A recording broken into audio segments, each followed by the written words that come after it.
Right, so I haven't done stand-up in a while because I've been busy working in the Exeter branch of Poundland. And my job there didn't get off to the best of starts. I showed up on my first day, managed to instantly cut myself and bleed all over a fresh shipment of rape alarms. Which probably aren't the best thing to have my blood and fingerprints on. Like, I was surprised that Poundland even sell rape alarms. Like, I'm quite careful with money. There aren't many things I'd spend more than £1 on. But I think not getting raped is probably one of them. Like, what does a budget rape alarm even do? They just play the Nokia tune and then catch fire. Or maybe they're like really old, washed up rape alarms that have been on the job so long they've lost all passion for the work. Now when you press them, they don't beep, they just sigh and say, make it quick. But the most worrying thing of all is that these rape alarms are in my department of the shop, which was the entertainment department. Which means that in Exeter, narrowly avoiding rape is considered a form of entertainment. And I decided to move them, obviously. It turns out there's really no ideal part of a shop for rape alarms. Like, my first thought was to put them in homeware, but that would suggest a worrying lack of trust amongst family members.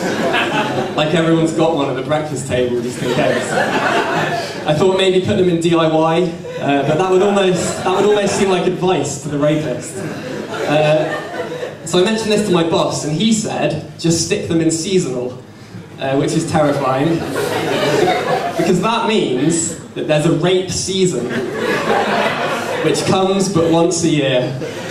And it used to be a quiet family time where you'd gather around the fire and reminisce about rapes gone by. But now it's also commercialised, you know, like the rape alarms are in the shops in October.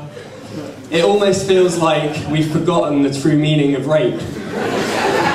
And if you want a good illustration of this, if I were to ask you all to picture a rapist, you'd all think of like a dirty old man hiding in the bushes at night. But what everyone forgets is that until the 1930s, all rapists were young teenage girls.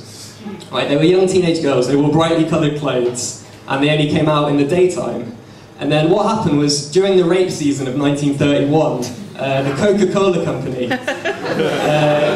ran a seasonal advertising campaign featuring a dirty old man rapist.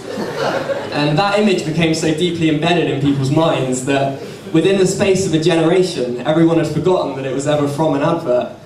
And now it's gotten to the point where if a girl's walking home on her own at night and she hears footsteps behind her, she doesn't even have to turn round to know that holidays are coming.